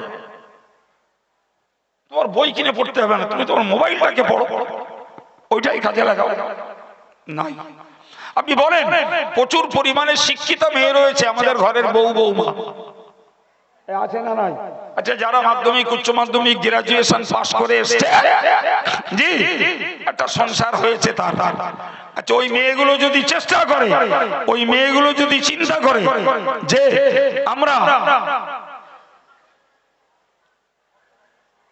আমরা লেখাপড়া শিখেছি, আলহামদুলিল্লাহ সংসার হয়ে গেছে, তা আমরা যদি একটু দুটো আমাদের শিক্ষা আছে পেটে, আমার মাদের কথা বলছি, তা আমরা আয়েশার জীবনী পড়বো, ফাতেমার জীবনী পড়বো, আমরা আসিয়ার জীবনী পড়বো, খামরার জীবনী পড়বো, হযরত খাদিজা রাদিয়াল্লাহু আনহার জীবনী পড়বো, কিংবা আমরা একটা নামাজ শিক্ষা পড়বো, কি আমরা রাসূলের জীবনীটা পড়বো। আমার মারা বলো খুব সহজেই, তারাও বলো পর্দার ভিতরে থেকে ইসলামটাকে শিখে নিতে পারে না, পারে না বাবা? জি, কিছু ধরে, কিছু ঘরে ধার্মিকা মা আছে, তারা শিক্ষিতা, আবার বই পুস্তক তারা পড়াপড়ি করে, কিন্তু যারা যত আপ টু ডেট তারা শিক্ষিত মুসলিম ঘরে, অথচ তারা না পড়ে কোনো হার্ড কপি বই, না পড়ে সফট কপি মোবাইলের কোনো অ্যাপস পড়ে না। তাহলে পড়া যখন আমাদের নাই, তাহলে জ্ঞান অর্জন করার প্রথম পয়েন্ট আমাদের মাইনাস। 2 নম্বর, বেয়াদবির মাপ চাচ্ছি ভাই, দুঃখে বলছি কথা, এই যে মজলিসটায় বসেছেন আপনারা, আমি জানি না যে কার কত ডিগ্রি হোল্ডার, কে কতখানি, কার কতটা শিক্ষা বিদ্যা আছে জানি না, তবে বাংলার বাইরে 33 বছর ঘুরে ঘুরে আমার অভিজ্ঞতা হয়েছে, আমাদের অশ্বনে সাধারণত যাদের ভিতরে আল্লাহর মহব্বত আছে, নবীর মহব্বত আছে, একটু নামাজ কালাম করে, ধর্ম আচরণ করে, তা চল আলেম আসতেছে, দুটো কথা শুনে আসে, এই টাইপের লোক, তাতে অধিকাংশ গরিব শ্রেণীর,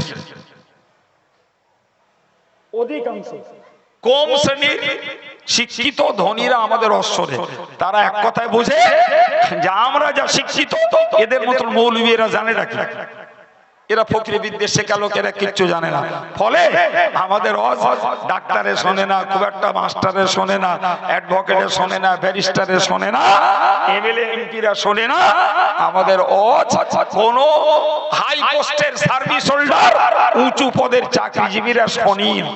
মুসলমানের কথা বলছি, অন্যের কথা বলছি না।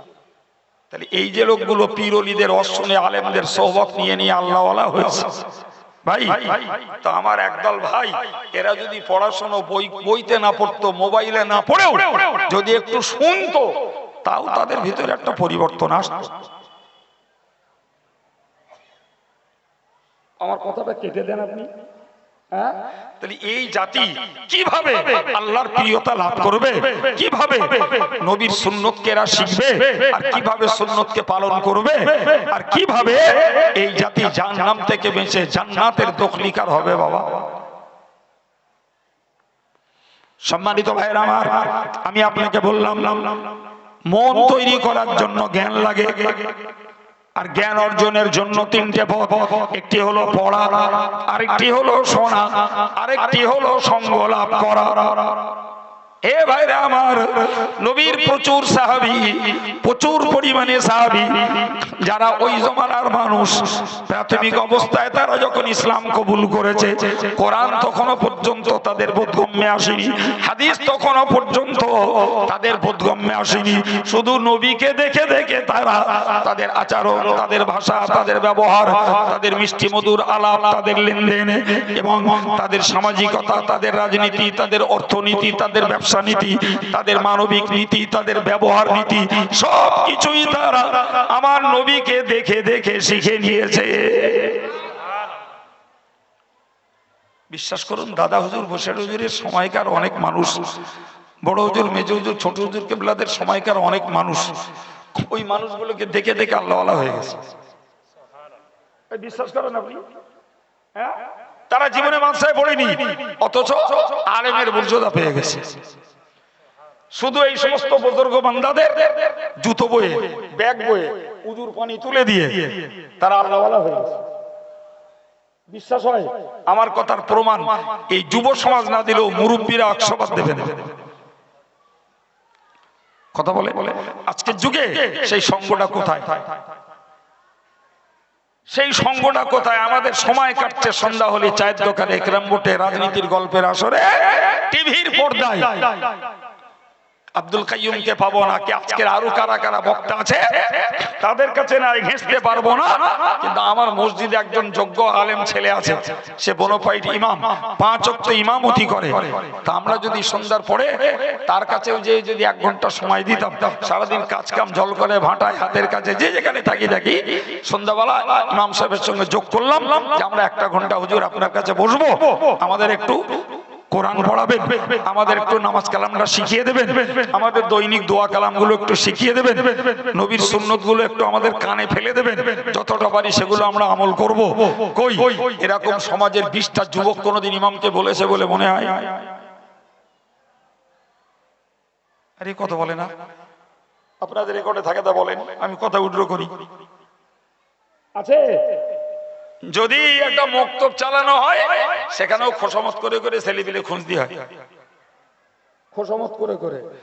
যারা এডুকেটেড পরিবারের ছেলে মেয়ে, তারা মিশরে পড়ছে, কেজি স্কুলে পড়ছে, তারা A+ নাম্বার নেবে, তারা ইন ফিউচারে চাকরি করবে, তাদের মানসিকতা।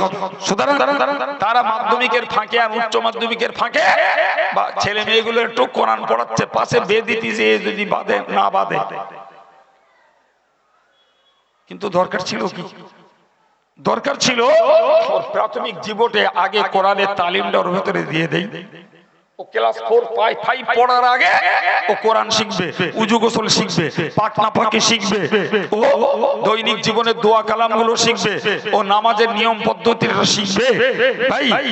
তারপরে ও মাধ্যমিক পড়ুক, উচ্চ মাধ্যমিক পড়ুক, মিশনে পড়ুক, কলেজে পড়ুক, ইউনিভার্সিটি পড়ুক, ও বড় চাকরি করুক, ওর ভিতরে ইসলামী শিক্ষার যে বীজ বুনে দেওয়া হয়েছে, ইনশাআল্লাহ একদিন ওই বীজ মহিরূপে গাছ রূপে তৈরি হবে, একদিন তার ফল ফলবে।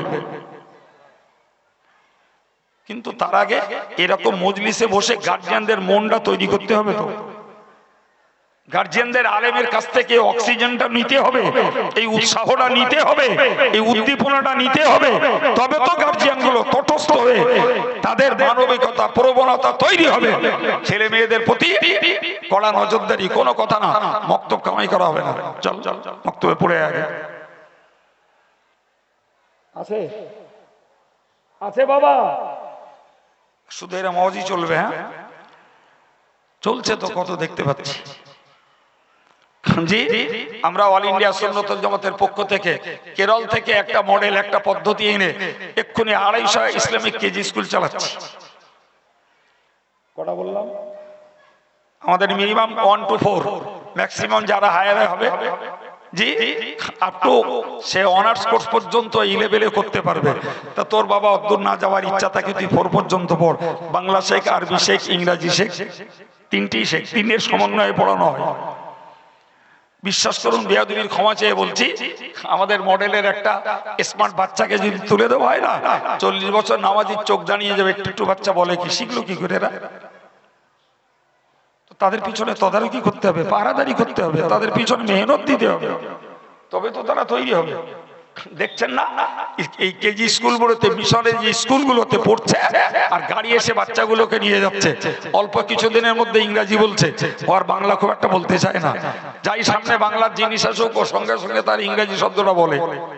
ওই ছোট বাচ্চা, তার মা তাকে পেচ্ছাপ করিয়ে, প্যান পরিয়ে, গালে খাবার তুলে খাইয়ে রাস্তার ধারে দাঁড়িয়ে আছে, গাড়িতে তুলে দেবে। তাই আবার 10:30টায় স্কুল থেকে ফিরবে, মা ওয়েট করছে বাচ্চাটাকে রিসিভ করবে। তাই চোখে দেখেন না এগুলো? হ্যাঁ, তাহলে দুনিয়াটা শেখাবার জন্য বাপের এত চেষ্টা, মায়ের এত চেষ্টা, মায়ের এত পাহারাদারি। দুনিয়া মানে 60 বছর, 65 বছর, 70 বছর, এটা হ্যাপি লাইফ, একটা সুখী জীবন, এটা কাটাবো বলে এত পরিমাণ আমাদের এত পরিচর্যা। আর যে অনন্তকালের পরকালটার জন্য পরিচর্যা কোথায়? কোথায় বাচ্চাদের জন্য পরিচর্যা? আজকের যে যুবকগুলো ক্লাব করতে পারে, নামাজ পড়ে না। আজকের যুবকগুলো ইমপ্রিজিং করতে পারে, তারা আল্লাহ জিকির করে না। আজকের যে যুবকগুলো ফোনে চ্যাটিং করতে পারে, তারা 5টা দোয়া মুখস্থ করে না। আজকের যে যুবকগুলো, তারা শুধুমাত্র একটা যুবক, অথচ তাদের দ্বারা সমাজে ইসলামী শান্তি প্রতিষ্ঠার কোন রকমের পরিকল্পনা, কোন রুটিন তাদের কিচ্ছু নেই। এরা এতটা ধর্ম চেতনা হারা হলো কি করে? কি বলবো? এদের পিছনে আমরা গাইড দেইনি, এদের পিছনে আমরা সময় দেইনি, ধর্ম শেখাবার জন্য এদের পিছনে আমরা তদারকি করিনি, এদের পিছনে আমরা শ্রম দেইনি, এদের পিছনে অর্থ খরচ করিনি। ভাই আমার নবী এসেছিলেন পৃথিবীতে কোরআন পড়াতে। আমার আল্লাহ কোরআন শরীফে বলেছেন, ওয়ালাকাদ বাস, আমার আল্লাহ কোরআন শরীফে বলেছেন, ওয়ালাকাদ মান্নাল্লাহু আলাল মুমিনিন, আমি আল্লাহ ঈমানদারদের জন্য সহানুভূতি দেখিয়েছি। একবার জোরে বলুন সুবহানাল্লাহ। ইসবাসা ফীহিম রাসূলাম মিন আনফুসিহিম, কারণ তাদের জাতির মধ্য থেকে একজনকে মাস্টার বানিয়ে পাঠিয়েছি। ওই মাস্টারের কাজ হলো ইয়াতলু আলাইহিম আয়াতিহি, আল্লাহ পাকের আয়াতগুলোকে পড়ে পড়ে শুনিয়ে দেবে। ওয়ায়ুযাক্কিহিম, তাদের মনটাকে পবিত্র করে দেবে, তাদের মনটাকে নোংরা মুক্ত করবে, তাদের মনটাকে পাপ মুক্ত করে দেবে, তাদের অন্তরটাকে হিংসা মুক্ত করে দেবে, অহংকার মুক্ত করে দেবে, তাদের অন্তরটাকে দুনিয়ার লোভ মুক্ত করে দেবে। শুধু ওই নয়, ফায়ুআল্লিমুহুল কিতাব ওয়াল হিকমাতা, ওই নবী, ওই মাস্টার এসে তাদেরকে কোরআন শেখাবে, সুন্নাহ শেখাবে। এর বিনিময়ে ওই মানুষগুলো হবে আল্লাহর প্রিয় বান্দা বান্দি।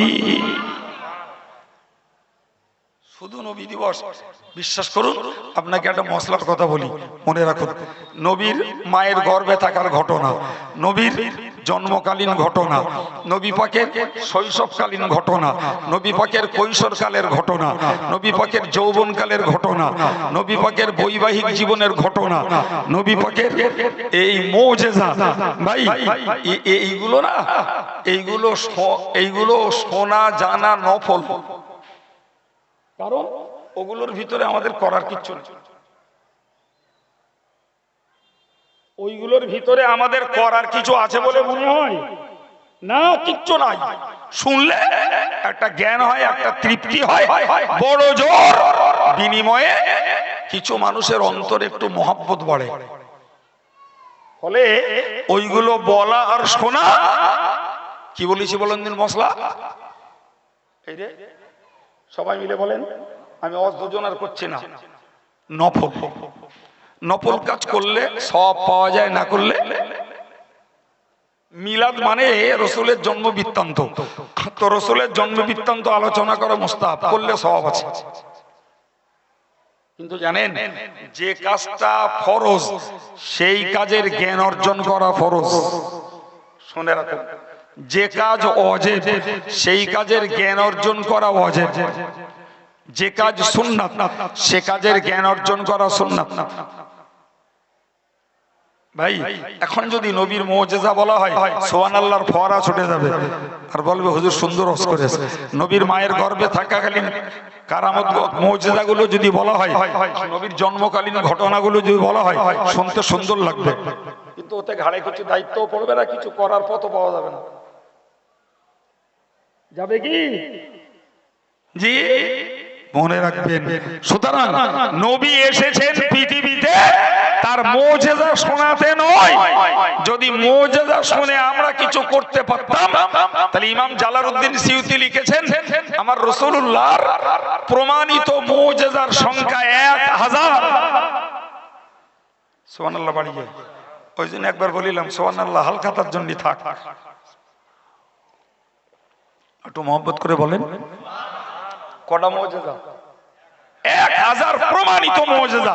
আর কিছু দুর্বল সূত্রে রাসূলের মুজিজার সংখ্যা 3000। সুবহানাল্লাহ। যেখানে মুসা নবীর মুজিজা 2টো, ঈসা নবীর 5টা, দাউদ নবীর 1টা 2টো, সুলাইমান নবীর 2টো 1টা, আর আমার নবীর মুজিজার সংখ্যা। যত নবী যত মুজিজা দেখিয়েছেন সব মুজিজা নিয়ে যে যার কবরে চলে গেছে। মুখস্থ করুন আমার কথা, উল্টো করে লাগাবেন না, পাপ আপনার হবে আমার হবে না। ভুল বলতে পারি কিন্তু এটা ভুল বলছি না, এ ব্যাপারে আল্লাহর প্রতি আমি নিশ্চিত বিশ্বাসী। কি বলেছি আবার বলেন? যত নবী যত মুজিজা দেখিয়েছে সকল মুজিজা নিয়ে সে সমস্ত নবীরা কবরে আরাম করছেন। কেবলমাত্র একমাত্র শুধুমাত্র আমার নবী পৃথিবীতে রেখে গেছেন একটি মুজিজা, যার নাম আল কোরআন। কিয়ামত পর্যন্ত এই রাসূলের রেখে যাওয়া মুজিজা অক্ষত অবিকৃত এবং আলহামদুলিল্লাহ এক শ্রেণীর মানুষের কাছে মামুল তথা আমলে গ্রহণযোগ্য। আর একটা মুজিজা, নবী চাঁদ দ্বিখণ্ড করিলেন, ওই কার কুয়ার থেকে তুলিলেন, নবী একটুখানি আটায় থুতু দিলেন, অনেক লোক খেলো, গোস্তে থুতু দিলেন, অনেক লোক খেলো, পাত্রে আঙুল ডুবিয়ে দিল, হু হু করে পানি বেরোলো, বহুত লোক উজু করিলো। এসব শুনে কি কালকে আপনি আঙুল ডুবিয়ে দেখবেন পানি কমতেছে না বাড়তেছে? আপনি তো পাত্রে আঙুল ডুবলি পানি কমে যাবে, যা উঠবে অতি একটু কমবে না, কি বলছেন? আমরা যদি কেউ আটায় থুতু দিই সে আটা সেখানে ফেল দেবে না, কি বলতেছে? আর গোস্তে যদি থুতু দেয় হাঁড়ি শুনতে ফেল দেবে, বলবো আর খাওয়া বাদ দে, একজন এটা আরেকজন খায় বলে। তাহলে আমার নবীর জিন্দেগির এই সমস্ত অলৌকিকত্ব গুলো আমাদের মহব্বত বাড়ানোর জন্য। ওতে আমল নাই বাপ, ওতে আমল নাই, কিন্তু আমার নবী রেখে গেছেন। জোরে বলেন কি? আল কোরআন। আল্লাহ পাক নবী বলেছেন তারাকতু ফীকুম আমরাইন লান তাদিল্লু মা তামাসসাকতুম বিহিমা কিতাবাল্লাহি ওয়া সুন্নাতা রাসূলিহি আও কামা ক্বালা আলাইহিস সালাম। প্রিয় নবী বলেছেন, ওগো দুনিয়ার মানুষেরা তোমরা মনে রাখো, ও উম্মতে মুসলিমা তোমরা মনে রাখো, আমি রেখে গেলাম তোমাদের কাছে দুটি বিষয়, রেখে গেলাম তোমাদের কাছে দুটি বিষয়। যতদিন পর্যন্ত ওই দুটিকে তোমরা আঁকড়ে ধরবে, হাতে ধরা না, বাস্তব জীবনে বাস্তবায়ন করবে। সুবহানাল্লাহ বলে।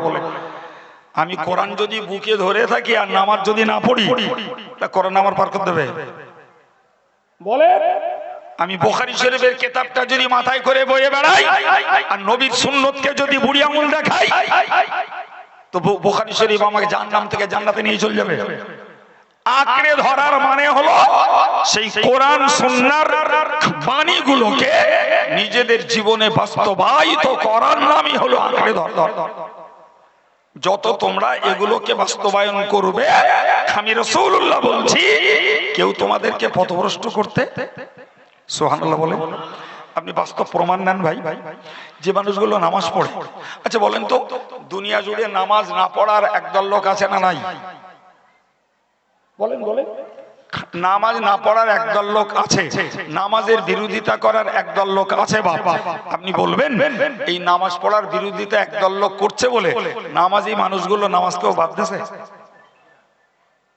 ও আঁকড়ে ধরেছে, তা ধরেছে। বলেন বলেন। আচ্ছা, মসজিদের বিরুদ্ধে আমাদের দেশে একদল অপশক্তি আছে না নাই? হ্যাঁ না বলেন।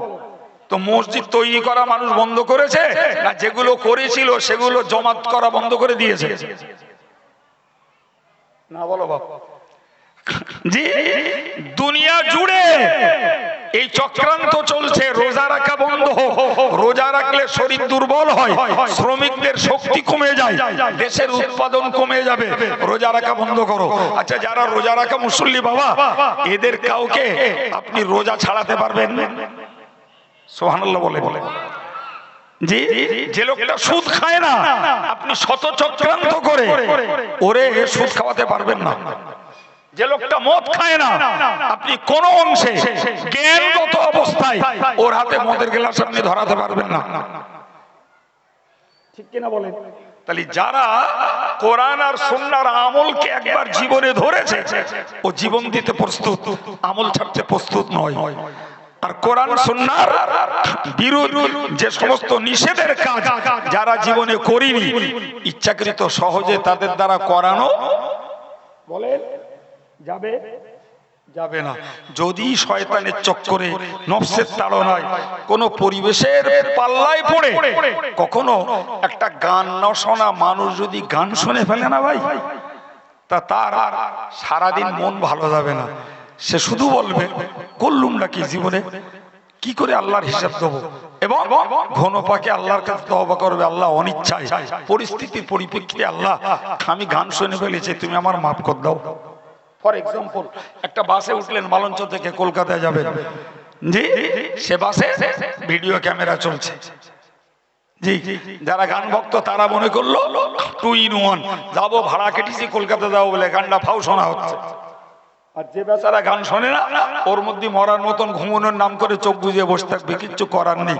কলকাতায় যেতে হবে, টিকিটও কেটে ফেলেছি, নামলেও গ্রামের কাজ মেটবে না, অগত্যা ওষুধ গেলা করে ও সময়টা কাটাবে। হ্যাঁ না বলে? নবী আমার কি বলেছেন, যে তোমরা যদি কোরআন আর সুন্নাহকে আঁকড়ে ধরো তথা বাস্তব জীবনে যদি তুমি আমলে পরিণত করো, পৃথিবীর কোন শক্তি তোমাকে পথভ্রষ্ট, বিপদগামী, বিভ্রান্ত, সঠিক রাস্তা থেকে বিচ্যুত তোমাকে করতে পারবে না। সুবহানাল্লাহ বলবেন না? জি, বিচ্যুত করতে পারবে না। প্রিয় ভাইরা আমার, এইটাই তার বাস্তব প্রমাণ, অন্য কোথাও দেখতে হবে না, আমাদের মধ্যেই তার প্রমাণ যে আমরা যারা কোরআন হাদিসকে আমলে এনেছি, অত সহজে আমল ত্যাগ করতে আমরা বলেন বলে ভাই। এমনও লোক আছে চাকরি ছেড়ে দেয়, দাড়ি কাটে না। আপনি না জানেন, আমি জানি। চাকরি ছেড়ে দিয়েছে, দাড়ি কাটিনি। কি ভাবছেন আপনি? চাকরি করব না, তবে দাড়ি ছাড়বো না। এমনও লোক আছে রোজার মাসে রোজা রাখলে অফিসে ক্লেম আছে, সিএল নিয়েছে, রোজা বাদ দেয়নি। কই ওদের চক্রান্ত পথভ্রষ্ট করতে পেরেছে? পারিনি বাপ, পারিনি। যে জমানায় পুরুষরা শুধু না, মেয়েরা সুদ খাচ্ছে, মেয়েরা সুদ খাচ্ছে, সমিতি করছে, সেই জমানায় একদল সুদ না খাওয়া আল্লাহওয়ালাও আছে। সে ভালো খেতে পায় না, ভালো পোশাক পায় না, ভালো গাড়ি বাড়ি নেই, বাচ্চাগুলোকে আধুনিক স্টার্টাসে করতে পারে না, হারাম পথে কামাই করে না। আছে না নাই? এর মানেই হলো এরা কোরআন সুন্নাহকে আঁকড়ে ধরেছে। পৃথিবীর কোন ঝড় আর তুফান এদেরকে পরিবর্তন করে তলিয়ে দিতে পারে না। বাবা আলহামদুলিল্লাহ বলে আল্লাহ কায়েম রাখেন, বলুন আমিন। জি, আমি আপনাকে বলেছিলাম নবী এসেছেন কোরআন শেখাতে, নবী এসেছেন কোরআন পড়াতে। আমরা বিশ্ব নবী স্মরণ সভা করে একদিকে নবীর প্র্যাকটিক্যাল লাইফ যেমন জানবো, তেমন নবী পাকের ফার্স্ট এন্ড মোস্ট অ্যাক্টিভিটিস হলো কোরআনের তালিম, কোরআনের তেলাওয়াত শেখানো, মানুষকে প্রকৃত নির্মল অন্তরের মানুষ বানানো। এটাই ছিল নবী পাকের ডিউটি। ওটাই নবী পাকের ডিউটি। ভাই সেই জায়গাটায় আমাদের হয়ে গেছে খুব মাইনাস। তবুও শুকরিয়া আল্লাহর, বাংলার মুসলমানদের জন্য এটা বড় খুশখবরি। ফুরফুরা শরীফের মুজাদ্দিদ-ই-আমান পীর সাহেব কেবলার প্রচলিত ব্যবস্থাপনা, এই যে ওয়াজ নসিহতের পরিবেশ শতাধিক বছর ধরে চলছে, এর ভিতর দিয়ে আমাদের এই ভাইগুলো, মুরব্বীগুলো, এরা কোরআন সরাসরি পড়তে পারে না, কোরআনের তাফসীর জানে না, হাদিস পড়তে পারে না, হাদিসের তাফসীর জানে না, কিন্তু বাঙালি আলেমেরা এদের কাছে যখন বাংলা ভাষায় কোরআন সুন্নাহর কথাগুলো বলছে, আলহামদুলিল্লাহ, এরা বলো তার ভিত্তিতেই বিশ্বাস করে জ্ঞান অর্জন করে আমলে পরিণত করছে। তাহলে কোরআন আর সুন্নাহর এদের পড়ার জ্ঞান নেই, আল্লাহ শুকর, একটা অংশ মানুষের আমলের বাস্তবায়নটা আছে। আছে না নেই? আমি আপনাদেরকে অনুরোধ করব বাবা, আমরা যারা অন্তত পক্ষে কোরআনকে আঁকড়ে ধরেছি আমলে, সুন্নাহকে, নবীর হাদিসকে আঁকড়ে ধরেছি আমলে, আমরা অন্তত আমাদের আন্ডারটেকিং, আমাদের গ্রিপের মধ্যে যে পরিবারটা আছে, এদেরকে অন্তত আমরা একটু সজাগ করি। আমরা শিশু বাচ্চাগুলোকে 4 অবধি অন্তত মক্তবে পড়তে দিই, ইসলামের প্রাইমারি স্টেজের শিক্ষাটা তাদের হোক। আমাদের যুবক ছেলেগুলো যারা কনসাস, যারা সতর্ক এবং যারা জ্ঞানী বুদ্ধিজীবী বড় হচ্ছে, এদেরকে একটু বাবা করে বলি না। আমি আব্দুল কাইয়ুমের ওয়াজ তাদের কানে না যেতে পারে, আমরা এজ এ গার্জিয়ান ওদেরকে ডেকে বলি, দেখ বাবা, মরতে হবে, লেখাপড়া শিখেছিস, কাজ বাজ করছিস, তো নামাজ কালামটা পড়। কোরআন তো শিখতে পারিসনি, আমাদের মওলানা আছে, তার কাছে একটু কোরআন পড়া শেখ। জি, কি এই নামাজ শিক্ষা আছে, কি একটা দোয়া শিক্ষা আছে, একটা দোয়া কালাম কিছু পড় বাবা, লেখাপড়া তো আছে তোর পেটে, একটু পড়। অ্যাজ এ প্যারেন্টস, আমরা পিতামাতা হিসাবে এই কথাগুলো যদি আমাদের বাচ্চাগুলোর, যুবক ছেলেগুলোকে বলতাম না, ওদের মন অনেক নরম হয়ে যেত, অনেক নরম হয়ে যেত। আমরা মেয়েগুলোর যদি বলি, মা তোদেরকেও লেখাপড়া শিখিয়েছি, তোরা ভদ্র সভ্য তৈরি হয়েছিস, সব ঠিক আছে মা, তোরা তোদের চরিত্রকে রক্ষা কর, তোরা তোদের নিজের ইজ্জত সম্ভ্রমকে বাঁচা, মা তোরা নামাজ কালামটা পড়। আমি একটা দাগ মুসলিম মহিষী মেয়েদের জীবনী কিনে দিচ্ছে, একটু পড় মা। আজকে সর্বনাশ হয়ে যাচ্ছে, সব মোবাইলে শেষ। এত পরিমাণ সর্বনাশ হচ্ছে, শিক্ষা, চরিত্র, অর্থ, কান, ব্রেন, চোখ সব মোবাইলে শেষ। এই হ্যাঁ না বলে, আমাদের দেশের সরকার লেখাপড়ার নামে আর একটা ফটকাবাজারি দিল, বলল অনলাইনে লেখাপড়া হবে। লেখাপড়ার বদলে এরা শুধু বয়ফ্রেন্ড আর গার্লফ্রেন্ড খুঁজে বেড়াচ্ছে। আমার এই বয়স্ক লোকগুলো খবর রাখে না, বলো স্কুল কলেজে যারা পড়ছে খোঁজ নেন, সর্বনাশ হয়ে যাচ্ছে। আমি তো ওদের নিয়ে চড়াই তো বাপ, আমার ভালো মুস্তাল হয়েছে ও ব্যাপারে, যে ছেলেপিলেদের মোবাইলে পড়ার নামে কি সর্বনাশ হচ্ছে তা আমি হাতে নাতে জানি, এমনি জানি না, হাতে নাতে জানি।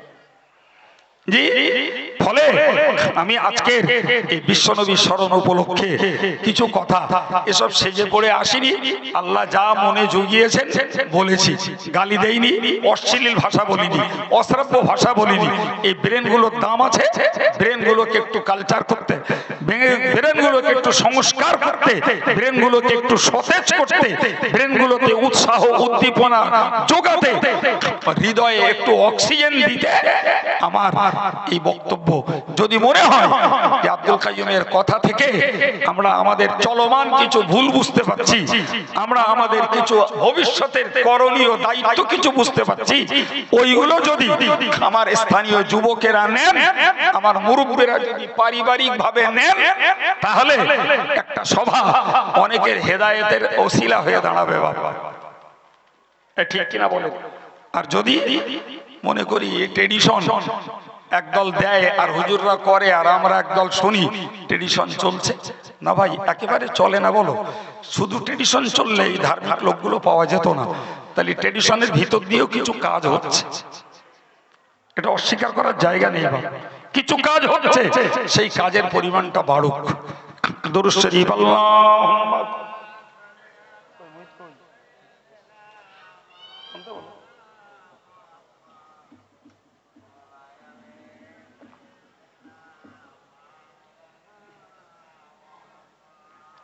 সম্মানিত ভাইরা, আমার কাজ উঠলি শুরু করার সময় হলে শেষ করা, টাইম পাস করাটা বুঝি না। আজকে যা ছিল আল্লাহ বলিয়েছেন, কবুল করুন, আমিন। বিদায় নেব। পরের বক্তা রিজার্ভে আছেন, তিনি এসে পৌঁছে গেছেন। আমাদের সংগঠনের তরুণ বক্তা হযরত মাওলানা আব্দুল মুহিত সাহেব, তার মিষ্টি কণ্ঠের বক্তব্য আপনারা শুনুন। আমি যাওয়ার আগে আপনাদেরকে একটু দাওয়াত দেব। আপনারা জানেন আমাদের সংগঠনের মেয়েদের বড় মাদ্রাসা খাদিজা মাদ্রাসা, আগামী 16ই কার্তিক তার সভা। এলাকার কারো কারো মেয়েরাও পড়ে, সবাইকে দাওয়াত দিচ্ছি, পারলে একটু যাবেন। আমাদের সংগঠনের সুবৃহৎ ইসলামী উচ্চশিক্ষা প্রতিষ্ঠান জামিয়া রহমানিয়া, যার কথা আশা করি আপনাদের মনে থাকে। তারপরেও অনেক ভাইকে পেয়ে একটু দাওয়াত দিচ্ছি। আগামী 1লা, 2রা, 3রা ফাল্গুন তার বাৎসরিক ইসালে সওয়াব, সবাইকে দাওয়াত। যার যেদিন সুযোগ হয় একটু যাবেন। অনেকে জানি, তবু অনেককে পেয়েছে বলে নতুন করে রিমাইন্ডার দিলাম, স্মরণ করিয়ে দিলাম। 3 নম্বর একটা কথা বলছি, আমরা জামিয়ার মেম্বার সিস্টেমটাকে উন্নত করার জন্য একটা অ্যাপস কিনেছি, যে অ্যাপসের মাধ্যমে আমরা মেম্বার সিস্টেমটাকে ট্যাকেল করতে চাচ্ছি। তো আমরা এলাকা ভিত্তিক এজেন্ট নিচ্ছি, গ্রাম যে এজেন্টগুলোর দ্বারাই আমরা পুরাতন সদস্যদের নামের ভুলগুলো সংশোধন করাবো। যারা সদস্য চাঁদা দিতে পারেন না, ফিরে যেয়ে কিংবা যাওয়া হয় না, এখানে এজেন্ট থাকবে, এখানেই দিয়ে দেবেন, এখানে মেরে দেবে, জামিয়ার ফান্ডে চলে যাবে। নতুন ভাইরা মায়েরা যুবকদের কাছে আমার অনুরোধ, জামিয়ার মতো হানাফি মাযহাবের ইসলামের সিলসিলায় ফুরফুরা শরীফের সুবৃহৎ ইসলামী উচ্চশিক্ষা প্রতিষ্ঠান, এই প্রতিষ্ঠানের সঙ্গে বছরে 100 টাকা দিয়ে হোক, ক্ষমতা থাকে 200 দিয়ে হোক, 500 দিয়ে হোক, একটা সদস্য হয়ে জুড়ে থাকুন। অন্তত আল্লাহর কাছে একটা সাহারা হবে, আল্লাহ তোমার কোরআন, তোমার প্রিয় নবীর হাদিস শিক্ষার একটা প্রতিষ্ঠানে আমি একজন খাদেম ছিলাম। জি জি, ইসাল সবের আগে একটা করে দাওয়াত পত্র পাবেন, যাবেন, ওখানে যে সদস্য চাঁদা দেওয়ার জন্য ভিড় ঠেলতে হবে, যা হবে এখানে এজেন্টদের মাধ্যমেই হবে। তো আমি ঘোষণা রাখছি, আমি পরে আমাদের আবুল হাসানের সঙ্গে কথা বলে নেব। এখানে যদি একটা ভাই এজেন্ট হন, তাহলে তার দ্বারা একটু খেদমত হবে। জি, আর অনেক মানুষ ওই এজেন্টের মাধ্যমে নিজেদের ভুল ভাল সংশোধন করতে পারবে, টাকাগুলো এখান থেকে পেমেন্ট দিতে পারবে, নতুন সদস্য হতে পারবে। এই দাওয়াত এবং দাবি আপনাদেরকে রেখে দিয়ে বিদায় নিলাম। ওমা আলাইনা ইল্লাল বালাগ। আসসালামু আলাইকুম। দুরূদ শরীফ আল্লাহুম্মা।